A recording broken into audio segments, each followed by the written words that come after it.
Hi, thank you so much for coming. Why, thank you. Thank you for the invitation. So tell me about yourself. What is it that you exactly do? I am a 27-year veteran of the U.S. Patent and Trademark Office. I started here at the Patent and Trademark Office as a U.S. patent examiner. That's someone who examines patent applications received by the U.S. Patent and Trademark Office.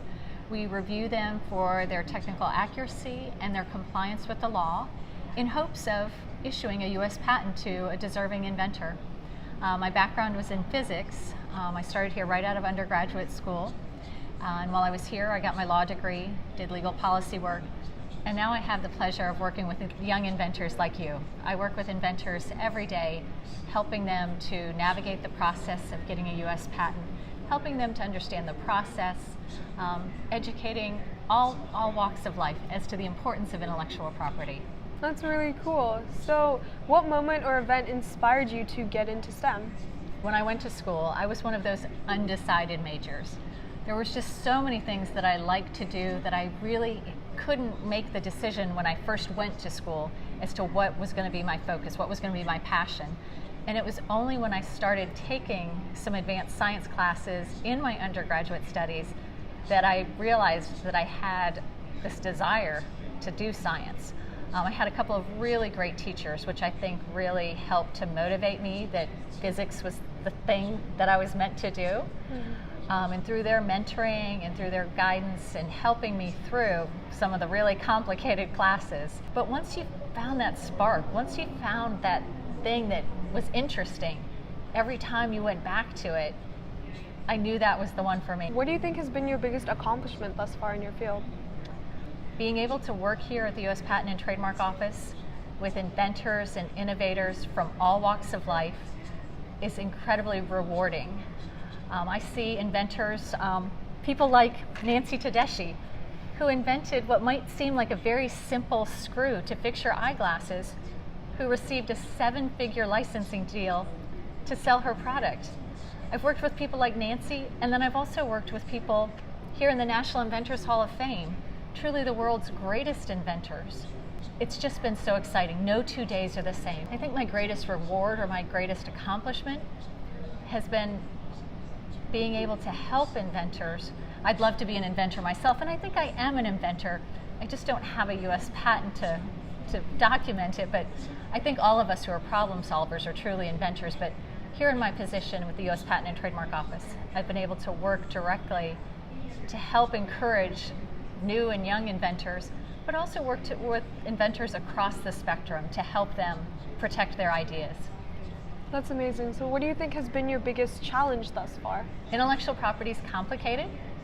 So in my role as an educator and as one who helps try and demystify the process of applying for a patent, one of my greatest challenges has been to, in fact, make patenting understandable to, again, people of diverse backgrounds.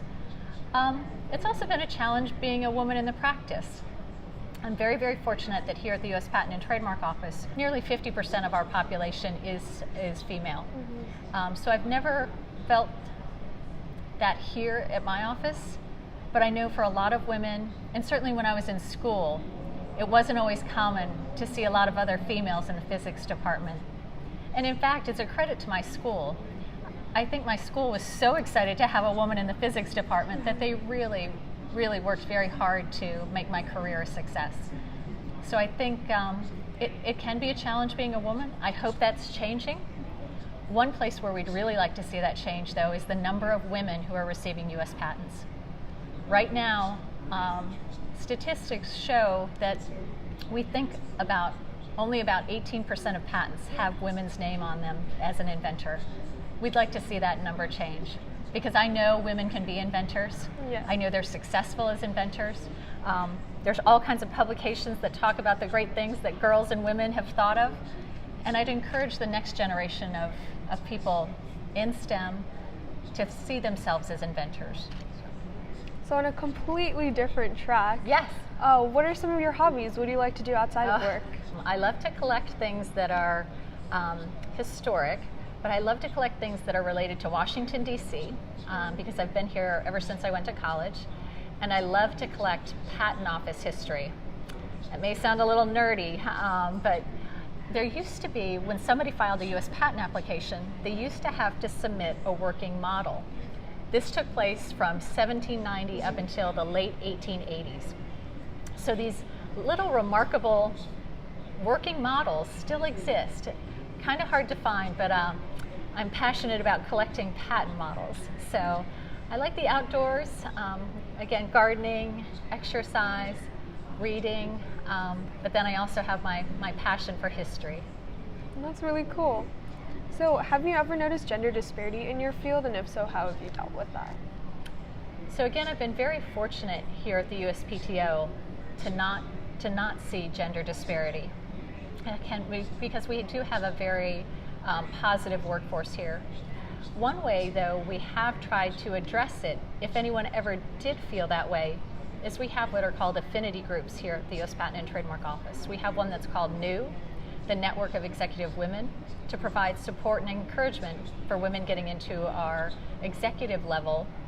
And then we also have Women in Science and Engineering, otherwise known as WISE, which is a very supportive organization to connect women throughout our agency who are in STEM fields, whether it's science, engineering, mathematics, and to connect them so that they do have a place to go, a place to communicate with others, to socialize, to network, to share career tips.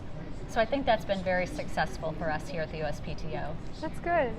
So lastly, what is a piece of advice that you like to give young girls out there who are trying to get into STEM?